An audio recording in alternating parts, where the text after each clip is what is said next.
નમસ્કાર દર્શક મિત્રો, સ્વાગત છે આપ સર્વેનું જીડીપીએલ જુનાગઢ ન્યૂઝમાં। સૌપ્રથમ આજના મુખ્ય સમાચાર।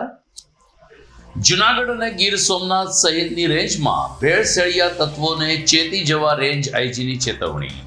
લોકોને પણ ખાદ્ય પદાર્થની ચકાસણી કરીને ઉપયોગ કરવા કર્યો અનુરોધ।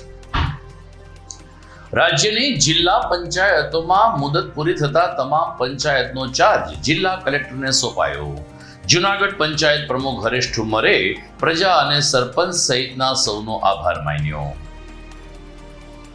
ભારતીય આશ્રમના બ્રહ્મલીન મહાન મહામંડલેશ્વર વિશ્વંભર ભારતી બાપુની 5મી પુણ્યતિથિ નિમિત્તે સમાધિ પૂજન અને સંતોનો ભંડારો યોજાયો।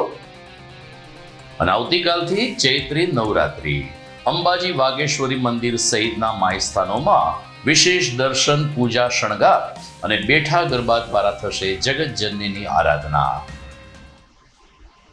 આ તમામ સમાચાર આપણે વિગતવાર જોઈએ તે પહેલા લઈએ એક બ્રેક।